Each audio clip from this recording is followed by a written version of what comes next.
बैसाख महीने में जो प्रदोष आती है, बैसाख के महीने में बहुत ध्यान से सुनना भाई, जो अपनी जिंदगी से बहुत तंग आ गए हो, परेशान हो गए हो, कष्टमय जीवन जी रहे हो, बहुत दुखी हो गए हो, उनके लिए ये स्कंद पुराण का चरित्र फिर मिले ना मिले आप प्रेम से सुनिए भाव से।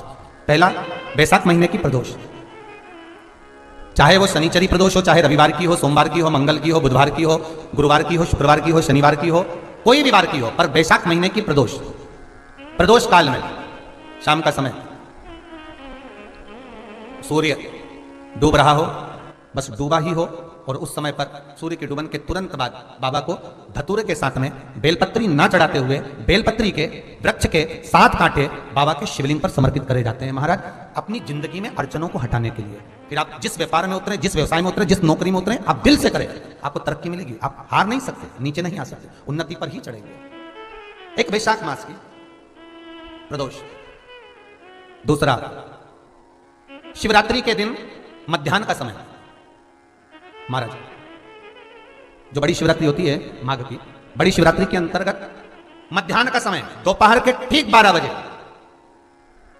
चाहे फिर वो कोई भी दिन हो महाराज, शिवरात्रि जिस दिन पड़ रही हो, उस दिन भी धतूरे के साथ बाबा को 7 कांटे बेलपत्री के वृक्ष के समर्पित होते हैं महाराज। इसमें आप ये वाले जो कांटे हैं जो शिवरात्रि के दोपहर 12 बजे वाले हैं, अगर कोई मदिरा पीने वाला हो, व्यसन में डूबने वाला हो, कोई जुआ खेलने वाला हो, कोई गलत वैश्यावृत्ति करने वाला या अपने मार्ग से विचलित कोई व्यक्ति है, उसके लिए भी ये कांटे बहुत काम आते हैं। दूसरा, पार्वती तेरे द्वारा तेरे नयन अश्रु से जो प्रकटा हुआ बेल का वृक्ष है, द्वितीय शूल में वहां धारण करता हूं, तृतीय शूल, तीसरा शूल जो वर्णन करा गया महाराज, भगवान श्रावण के महीने में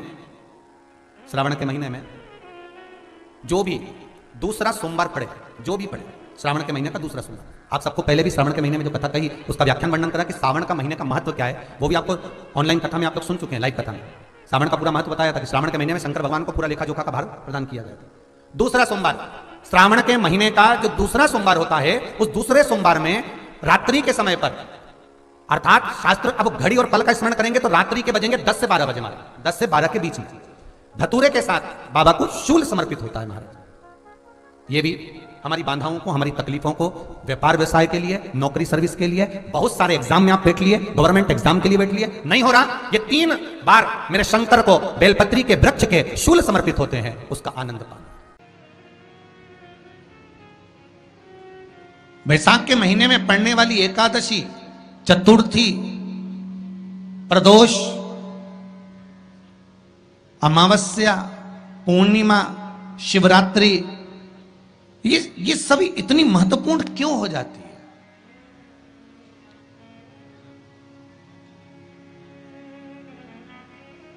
इसकी महत्वता इतनी प्रबल क्यों हो जाती है? किस लिए? क्योंकि बैसाख का जो महीना पड़ता है, सूर्य की संपूर्ण तपन, सूर्य देव अपने पूर्ण तेज के साथ में, पूर्ण तेज के साथ में मृत्यु लोक के निवासियों पर, चाहे जलचर हो, थलचर हो, वायुचर हो, चाहे जो जीव हैं, उस पर जब किरण फेंकते हैं तो संसार का जो मनुष्य है उस पर जब ताप पड़ता है तो ताप पड़ने के कारण उसके मुख से भगवान का नाम निकल ही जाता है, स्मरण नाम निकल ही जाता है। जब उसके मुख से भगवान का नाम निकलता है तो वो भगवान की शरणागति खुद ग्रहण कर लेता है। प्रयास करना, जब जब जिस महीने में जो प्रदोष पड़ा करे, जब प्रदोष पड़े, बन सके 1 बेलपत्र, बन सके 5 बेलपत्र, शमी पत्र, हरे मुंह, हरा मुंह, बेलपत्र, एक कलश के अंदर थोड़ा सा पानी लेकर 1 बेलपत्र, हरा मूंग, शमी पत्र डालकर और उसमें थोड़ा सा गुड़ डालकर भगवान शिव का स्मरण कर कर प्रदोष काल में, मान लो कोई काम आपका बहुत जरूरी है, बहुत दिनों से अब थक गए हैं, नहीं हो रहा, कर्जा बढ़ रहा है, धन नहीं आ रहा, व्यापार नहीं चढ़ रहा, या कोई समस्या बहुत प्रबल है, कोई एग्जाम में बैठ रहे हो, नहीं हो रहा, परीक्षा भी दे दी है, रिजल्ट आने ही वाला है, तो भी प्रदोष काल में, प्रदोष के समय वो जल मुंह समीपत्र और बेलपत्र और गुड़ का शंकर के शिवलिंग को समर्पित करना प्रारंभ कर दो। 2 या 3 प्रदोष करोगे, बाबा आपकी मनोकामना शीघ्र पूर्ण कर देगा। 2 या 3 करोगे, बाबा करेगा। कमल का पुष्प बाजार में मिले तब तक एक कमल का पुष्प सोमवार की सोमवार शंकर को चढ़ाना चालू कर दे। सोमवार को नहीं चढ़ाए तो प्रदोष को चढ़ा, पर शंकर की भक्ति कर। और कमल का फूल ना मिले तो कमल गट्टा पानी में डाल, उस पानी को शंकर पर चढ़ा, पर चढ़ा देख, क्योंकि शिव के चरणों में रहने के लिए माता ख्याति ने लक्ष्मी देना चाहिए, और लक्ष्मी जी को भगवान शंकर ने नारायण को दे दिया। अगर वही कमल के पुष्प पर लक्ष्मी का निवास होता है, इसलिए दीपावली पर कमल का फूल शिव जी को, भगवान माता लक्ष्मी को समर्पित होता है। कमल का पुष्प मेरे भगवान विष्णु ने शंकर भगवान को सावन के महीने में 108 दिए थे। वो पुष्प का फल इतना मिला कि भगवान विष्णु को सुदर्शन चक्र मिल गया था। सुदर्शन चक्र किसका था? भगवान शंकर का। वो चक्र भगवान विष्णु को दिया। ले लो, तुमने कमल के फूल चढ़ाए 108, ये कमल का पुष्प चढ़ाने का फल ये कि अपना सुदर्शन चक्र तुमको देता हूं, दुष्टों का संहार करना ये आपको देता हूं। भगवान विष्णु सुदर्शन चक्रधारी हो गए। केवल कमल का पुष्प चढ़ने से भगवान नारायण को लक्ष्मी प्राप्त हो जाती है, इसलिए लक्ष्मी जी की प्रियता कमल का पुष्प है। वो कमल के पुष्प का जल, कमल का जल या कमल गट्टे का जल शंकर पर आप प्रदोष की प्रदोष, सोमवार की सोमवार नहीं आ रही ना लक्ष्मी, पैसा नहीं आ रहा, अब आपने सब दूर माथा टेक लिया, चढ़ाना चालू करो। एक कमल गट्टा पानी में डालो, उस पानी को शिव जी को चढ़ाओ, चढ़ाइए। मिल जाए कमल का फूल, जब तक मिल रहा है, अभी ठंडक में तो मिल ही जाता है, कमल का पुष्प मिले, मंगवा लिया, चढ़ा दिया। सोमवार की सोमवार, नहीं तो प्रदोष की प्रदोष चढ़ाओ। 5-6 प्रदोष करके देखो, कहीं सियोर वाला महाराज झूठ तो नहीं बोल रही है, देखने में क्या जाए। ना सियोर वाला महाराज कहीं जा रही है, ना तुम कहीं जा रहे हो, आ जाना वापिस सही कुबेरेश्वर धाम। है कि सोमवार की अगर प्रदोष पड़ती है, बहुत ध्यान से सुनना महाराज, सोमवार की प्रदोष पड़ती है तो शंकर भगवान कैलाश पर निवास करते हैं। मंगलवार की प्रदोष पड़ती है तो शिव काशी में निवास करते हैं। बुधवार की प्रदोष पड़ती है तो शिव रजत भवन में निवास करते हैं। गुरुवार की प्रदोष पड़ती है तो शिव गंगा के स्थल पर निवास करते हैं। शुक्रवार की अगर प्रदोष पड़ती है तो शिव नीलकंठ पर विराजमान होते हैं। शनिवार की अगर प्रदोष पड़ती है तो शिव शमी के वृक्ष के नीचे रहते हैं। और रविवार की जब प्रदोष पड़ती है तो शिव बेलपत्र के पेड़ के नीचे निवास करते हैं। महाराज, ये एकादशी शंकर से कह रही है कि आपका स्थान ये नहीं कि आप कैलाश पर मिले, उस बार को, उस तिथि के दिन, उस अनुकूल।